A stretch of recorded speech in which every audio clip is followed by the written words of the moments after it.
Good morning. It's about 11:20 on a Thursday morning in downtown June.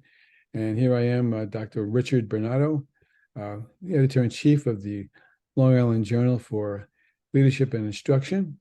Proud to operate these podcasts in conjunction with our own journal, Journal of Leadership and Instruction, which comes out twice a year, and one in the spring, one in the fall, where we look at submissions from any number of researchers, not only from the educational leadership field, but also from any sort of research that we think might have application to not only to school practices, K-16, all the way up through college and beyond, but also to society, for that matter.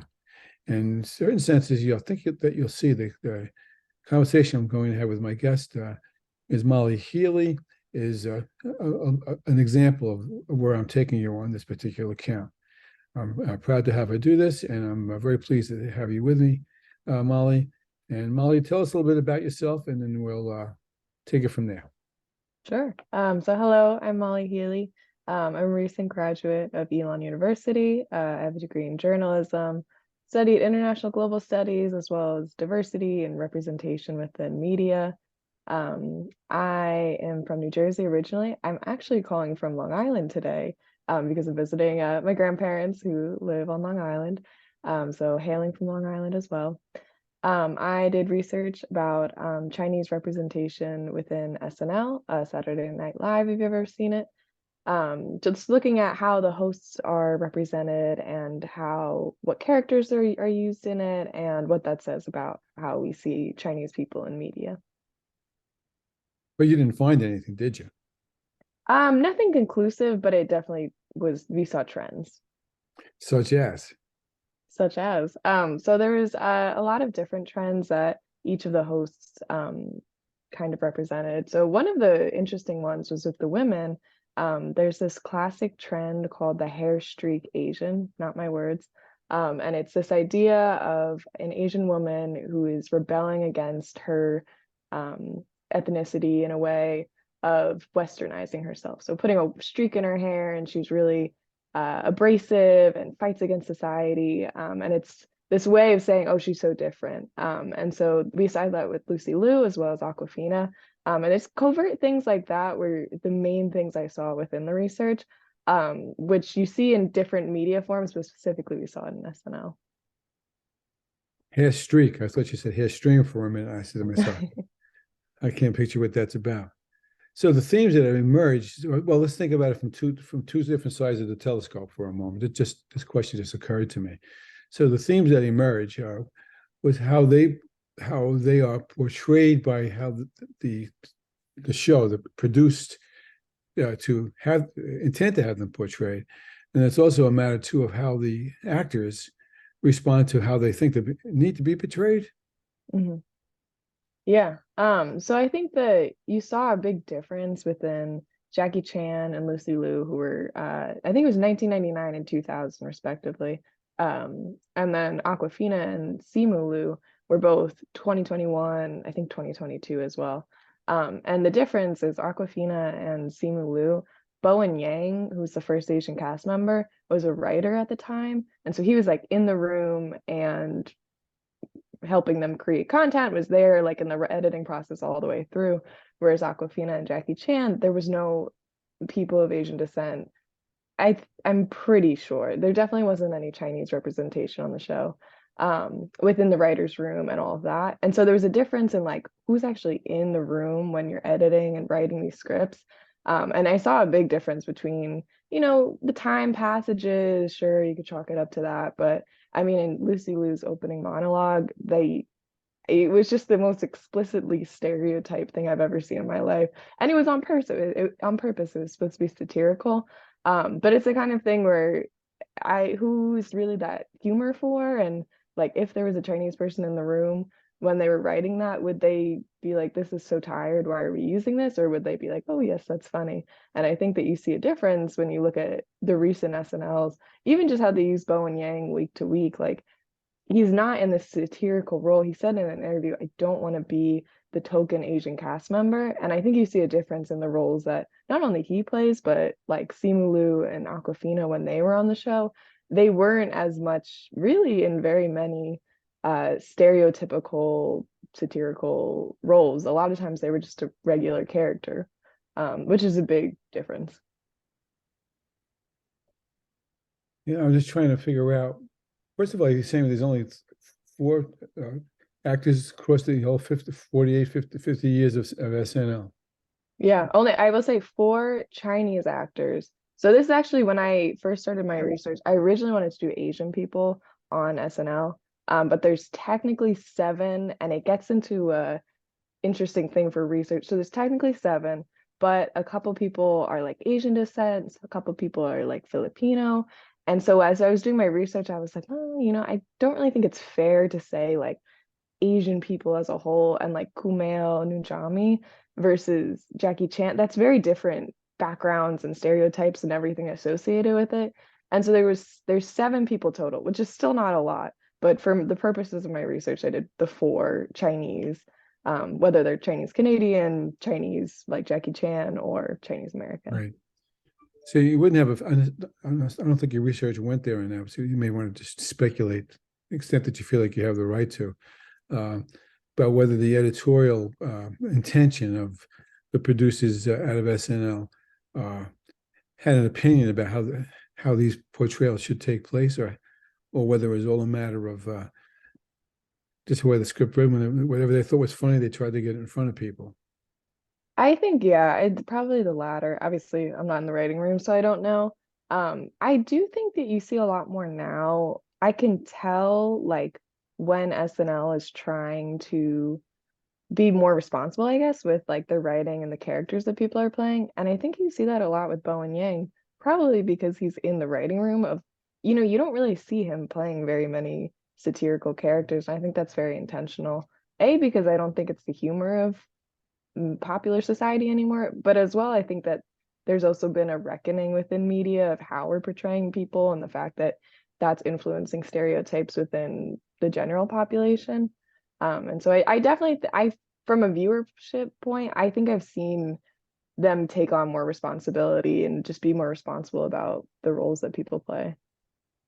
And yet some folks would object to the intention. That makes sense. Yeah, I suppose so. I think that times are changing, and people will like it or people won't. But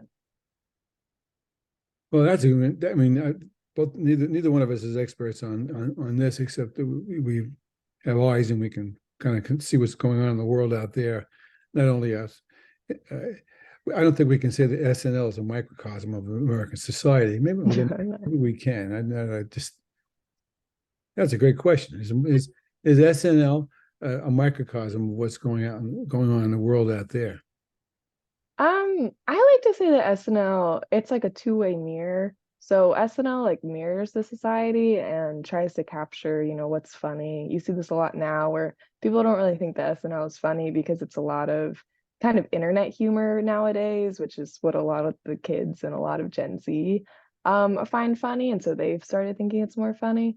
And so I don't know, it's sort of a mirror where it takes certain aspects of society, but I think that also in a two-way mirror sense, a lot of people watch SNL. A lot of people grew up watching SNL. I remember my first introduction to politics was watching SNL, and I was watching like the cold opens or whatever, and that is what got me into American politics and like researching it when I was like 14 because I wanted to understand SNL. And so I would like read the news and like get updated on everything so that I could watch SNL on Saturday and understand the jokes. And so I definitely think it's a two-way kind of thing where, they play these satirical roles. I remember Sarah Palin, like all these early caricatures of people, and they stick with you. Like I think I could definitely say Tina Fey's Sarah Palin is who I think of before I even think of the real Sarah Palin. And so I think it's a two-way mirror in the sense that they try to reflect back what everybody's talking about, but a lot of times, like based on the characters they play, that kind of is what sticks with you, whether you realize it or not. The word that pops into my bald head right now is power. Hmm. The kind of, or maybe a better word, is influence. And so, the influence of media, in this case SNL, like I said, to some extent reflects rather than drives what people think out there out there in the big bad world. And we can't necessarily measure that with your study so specifically, but the awesome influence slash power that an institution, a media institution like SNL can have, I think it's kind of intimidating, or it could be anyway. Yeah. Yeah, completely. Yeah, I think that SNL is interesting because you can't analyze it in the same way that you would analyze a news segment or something where it's intending to be educational and it's intending to sometimes intending to influence people's opinions. SNL is interesting because like it's just supposed to be funny. It's just supposed to be, something you turn on, you kind of mindlessly watch. And so you're not really watching it with a critical eye.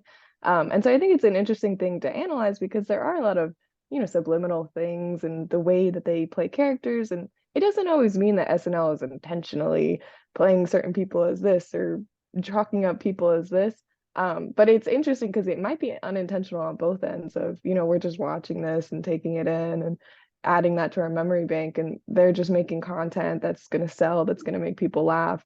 We don't really think about that relationship of what it really is doing to how you see the world and how you see people. And yeah. And yet we know that it happens because that's been a criticism of media in general, not just the Saturday Night Hmm. Live. And certainly, I think they've been accused of tilting one way more than Hmm. tilting another way. I got a kick out of you saying that how you began to read about politics because of watching Tina Fey. I thought that was an interesting concept. That's why I I can't say I could blame you for doing that. Actually, as such, I don't know if you can answer this question, and I want to get to uh, how you did your research. Hmm. So I know it's in your study, but I just noticed in case anyone's interested in doing any kind of research that has more implications than they probably realize. We'll also get to that. Before I ask you that question, I don't know if this is a fair question, as I said. Do you have a feel for how the actors may have felt about the roles they were given to portray? Oh, yeah, I think that I can't speak super lengthy on this, but I do think that people have made had interviews and stuff where they've talked about, if they were in SNL in like the late 90s, early 2000s, where humor was there was a different standard, I think, for humor and what could happen. And I have seen interviews before of people talking about I really didn't like this role, but it kind of was what it was, and you just needed to play it. I think for them, again, I can't really speak, I'm not on SNL, but I do think there's an element of, well, it's comedy, it's not a serious role. And so I don't think it's as, maybe not as impactful as if it were a long running drama show and Right. there was more serious implications. But I definitely do. I would imagine how frustrating that would be if you were on the show, and especially if you were on the show and you were some sort of minority, like if you were Bowen Yang or someone, and you just constantly are just playing the Asian character or the Asian stereotype. I had mentioned before, but he had said when he got on the show, he was like, I do not want that. And that the same thing happened with Eddie Murphy, Right. where I forget who the original cast member was, but there was a black man who was on SNL before Eddie Murphy, and Eddie Murphy's team saw him on the I show. remember You because remember? I'm a little bit, I'm kind of old. Garrett Morris. Yes, and so I had read there was research about Eddie Murphy's time on SNL, and Eddie Murphy's team basically said, we saw what happened to him. He was put in all these stereotypical roles. He was basically the token black man on the cast. We don't want that happening to Eddie Murphy. He's too funny for this. Not that it should happen to anyone, but their reasoning, they were like, he's too much of a star. You're gonna put him into this tiny little box. And they say that that's why Eddie Murphy was so successful because from the beginning he was like, I'm not going to play just the stereotypical role that you want me to play. I'm going to do my own thing. I'm going to play all these roles. I'm funny, like let me be funny. um yeah, so that was a little bit rambly, but I thought that was so interesting No, of not rambling at all. Yeah. yeah. I can't. I apologize, but I mentioned this before you went live. I'm thinking of this. This is not about not about Chinese folks. It's about Koreans. I mentioned a Netflix thing we watched. My wife and I watched a few months back. It was Kim something, I forget Kim something. I'll look it up and I'll plug it into the cover notes later on. It, it's about an Korean immigrant family that lives in Toronto who runs sort of like a kind of 7-Eleven, and it's the story of their lives. Uh, and all the actors were wonderful, by the way, like terrific actors who in fact, one of them became a Marvel star. If the youngest fellow, he's a star on one of the Marvel series now. But anyway, the when they interviewed them, if the show kind of abruptly was canceled, and when they interviewed them off off their role, spoke perfect English. And I'm not saying I'm surprised by that. I'm just saying it was such a stark contrast between the role they were playing, which was kind of pidgin English often, and kind of expressions and all the kinds of stereotypes that some people might feel, and then they would, play off that to counteract it. That was kind of stark. And then you think about how Eddie Murphy approached things. I think that's important to consider as well. And you did your research by watching every single Saturday Night Live show? Well, how did you research to do this? Yeah. So SNL has a fantastic archive. I will say that's actually one of the reasons I chose the show, because all of their episodes are archived on NBC. They're free to watch. And so basically I went back and I watched so there's the four hosts. So at first I will say I was gonna watch all of Bowen Yang's shows, but I mean, he's been on for 3 or 4 seasons. That's a lot of episodes to watch each 3 times. And I did not have that much time to watch every single Bowen Yang episode. And so I ended up doing hosts. And so I did Awkwafina, Simu Liu, Jackie Chan, and Lucy Liu. So each of their episodes was on NBC. You can watch each of the sketches and everything. And so I went through and I watched each episode 3 times. I would watch like all of them in order, and then I watch them again and then watch them again. And the way I did it is each time I had a sort of process. So first time I was just watching it.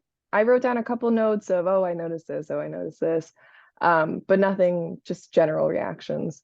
Second time, I was looking at what characters are they portraying, what are their roles, is there anything obvious about this? There's a chart you can see within the research. Just basically, who are they, what are they doing? And then the third time I watched it, I wrote down how their characters were being portrayed. And so I was looking at like personality traits. Are they rich? Are they poor? Are they smart, weak? If there's not a discernible personality trait, just a 3 on the scale of 1 to 5. So is it neutral, positive, negative? I was looking at that third time around, as well as just any other general trends I was seeing. And also, I forgot to add this before, but when I watched the monologue as well as just the shows, I would know anytime they mentioned their ethnicity. So they were using their ethnicity for the joke, if that was supposed to be the butt of the joke, if that was they were in on the joke. And we saw this a lot with the difference between like Jackie Chan and Simu Liu. So Jackie Chan, we saw a lot of very stereotypical roles. So him playing a laundromat owner and having a gong in the back. There was even like with his martial arts background, like that was used a lot of, haha, he's a martial artist, like that's the joke. And so there was that. Whereas for Simu Liu's, Simu Liu and Bowen Yang had a lot of scenes together. And there was one where the whole scene was about them being the first Asian to XXX. So it was, oh, I'm the first Asian cast member. Well, I'm the first Asian Marvel superhero. And they were going back and forth. And there was such a stark difference between that and some of Jackie Chan's sketches where it seemed as a viewer that they were in on the joke and they were making that joke for their community and for like themselves. Like it wasn't at their expense. It was more of like, oh, haha, this is between us. Whereas Jackie Chan's, it was often like, oh, it's like the only Chinese person in this sketch. And you're kind of like, he was in like a technology role. And like, it just was to the point where you were like, I don't know as a viewer if this is supposed to be like stereotypical or funny. Was he like, did he write this joke himself? I don't know. And so there's a different like response I feel like I had as the viewer for that one versus the more recent one. Okay, now I'm hearing you say is, I know you know this, but for those folks who are watching this because of their interest in this particular topic and how you're explaining it to us, But in addition to that, in terms of perhaps writing their own, not a similar article, but any kind of what I would call a qualitative article. What you've done here is you've, forgive me for putting my nerd hat on for a minute. What you've done is you've really laid a qualitative template over how you approach this. And really, to get philosophically nerdy, it would be you used inductive reasoning in the beginning to watch every show you could watch 3 times with different filters over it. You accumulated that data in air quotes. It's not number data now necessarily. It's impressions and so forth. And then you began to slice it in a couple of different ways. Broadly speaking, and you may not know this, at least officially, instinctively, you absolutely know it. It would be that you've looked at for whatever patterns you thought you saw, whatever themes that you thought you saw, and whatever discrepancies that you thought you saw. And then you put them all together, you remix them, and you came out the other side of the funnel with deductive conclusions about what you thought you saw and what implications you thought you may want to consider. So before we go to the implications, I'm going to tell you one. I can tell you 10, but I'm going to tell you one is, we're going to do what's called a PM as in Mary I. PMI. It's a tactic from someone named Alfred de Bono that I like to use every now and then, where I try to identify what's positive about something that you've experienced or have read, in your case, read, or written in your case, what's M as in minus, but maybe not minus as in, oh, I got you a minus, but as minus as in, maybe I'd revisit that again. And more importantly, what the I would be, the letter I would be, what interests you to do more, or to know more about, or what the implications are. So I'm going to say a positive about this study is that you saw the need to do it. You recognize there was an opportunity to really explore a topic I'm certain hasn't been explored at all, if ever. And hopefully will influence other people to try to do it from a couple of other different perspectives. No minuses. The only thing that's minus about it is that you had to do it, in the sense that the way our society is, this has nothing to do with, it's not a qualitative judgment. Maybe it is on my part, for recognizing there is a needs within our own country and our own learning population to recognize that you needed to do that in the first place. And what's interesting to me is, wow. Well, the obvious one is, so I'll just grab the lowest fruit on the tree, would be, I mean, I, somebody else could really examine media, any kind of media, but visual media certainly holds the high ground lately, or the low ground, if you want to think about it from that corner. And consider how are we portraying what we think people would like to see more and see and know. Are we filtering it somehow so that people are getting a distorted sense of reality than that? That's just my eye. Okay. How about you? What do you think is a PMI for Molly's article? Yeah, I would say positive. I would say looking at the earlier episodes versus the more recent episodes, even though there's not enough research to draw conclusive results, there definitely is like a qualitative sense to it, where like I saw such a difference between Lucy Liu and Jackie Chan's episode and Awkwafina and Simu Liu's episode, just in the tone of the show and the way they were portrayed, the way they talked about their Asian ethnicity within like the monologues and all of that. It just seemed like there was so much more care about it. Nothing against Jackie Chan and Lucy Liu, more so in the writing and just the way they were portrayed. And yeah, it was just I thought it was like really cool as a viewer to see there felt like there was a tone shift between then and then. And yeah, so I would say that was like my biggest positive out of this, is that I could see, even though I wasn't able to draw a conclusion that write it up in the research and everything, I could definitely see the upward trajectory in terms of progress. Good work. Which was, yeah, great as a viewer. Yeah, and then what was the next one? The misses, minuses. More or less. So my like number one was I'm a white woman, young 20s, like it kind of didn't feel like my place a lot of times, even though I think, you go back and forth with, is this my place? But it shouldn't be on Asian people to do this sort of research. Like it should be on the backs of everybody else. I'm part of the society as well. But I definitely thought when I was doing the research, I was like, there could be a lot of references that I'm missing because I'm not part of that community and I don't know those covert. Maybe there's like a joke. There was actually one part of my research that there's a Calgon commercial. I had, even from my age, I had never seen a Calgon commercial. I didn't understand the joke at all. And then my co-researcher, is a bit older than me, and she caught that reference immediately, even though it was like just kind of a random commercial. And it was things like that where I was like, I would love to do this research with people of Asian descent, people of different ages, people with different backgrounds, because I think that this research would get a lot more out of that, of picking up those covert references and even just having a different eye and different life experience. So that's my like number one. If I could do this research again, I would want to do it with so many more people and so many more people with different backgrounds who would give me so much more perspective or give the research so much more perspective. So that was my like number one across the board. Very eloquent. Yeah. Mm. And then the Implications. Or actually, implications or interest, I guess. Yeah, I don't know. This is like the kind of research where I did it and I was like, I want to do this with a million other lenses. I want to do this looking at like all the Black Americans who have been on SNL. I want to do this with all the women on SNL. Like there's so many different ways you could look at it. And SNL is such an incredible archive and it's great for research because every single episode is the same length. Every single episode has the same structure. They all have a monologue. They all have X and X sketch. There's like it's very awesome, honestly, for a researcher to be able to look at it and see the progression through time.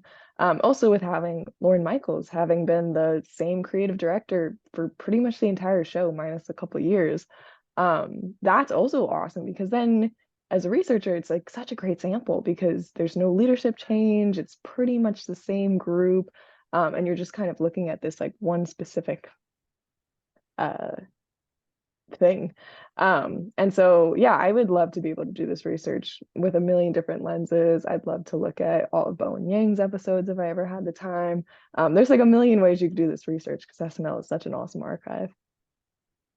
we didn't get to archetypes. I think we'll save that for another conversation. Just we realized that because everything else has gone so well. Here's my dangerous question. Are you ready? I told you what I was going to ask before I we started the podcast, and that would be, what should I have asked you that I didn't ask? Um, I mean, I could just draw on the archetypes. I think that the archetypes are one of like the most interesting things that I found in my research. So for the viewers who are listeners who are listening, so the archetypes are these, I think it was 8 or 9. No, I think it was 10 different archetypes that characters play within comedy skits. And so they basically broke down, they looked at like a million different comedy, sitcom, SNL, that kind of stuff. And they broke down, okay, what are the primary functions of these characters? So not their personalities, it's more of what role do they play within the sketch. So some examples of these are the buffoon. So this is like the clearly very like idiotic person.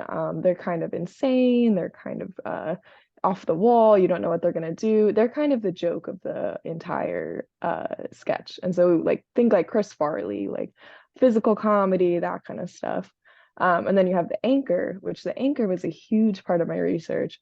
So the anchor is the person who's supposed to be the normal one within the sketch. So this is the person who maybe makes eye contact with the camera. This is the person who is normal and it's like, what are you guys doing? Oh, what's happening here? The one who you're supposed to relate to as a viewer. So this came up a lot in my research of, how many times are you having the Chinese host be that anchor and be the normal person that the viewer is supposed to relate to?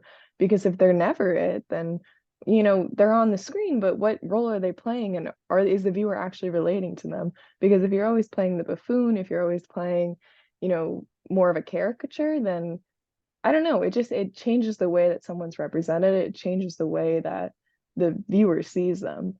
And so that was really interesting within my research to see like Okay, actually, a lot of times you would see the host playing that anchor role. So that was really interesting. You know, the buffoon one sticks in my head for a second because I'm not going to give you the Italian phrase, but basically it's translated to what's the message behind the music?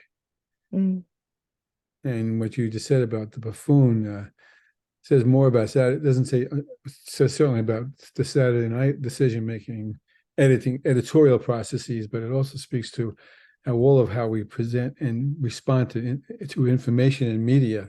Uh, Leaves us here for a lot more conversation down the line. With that, I'm going to thank you for your time. It's a terrific article. I urge thank everyone you.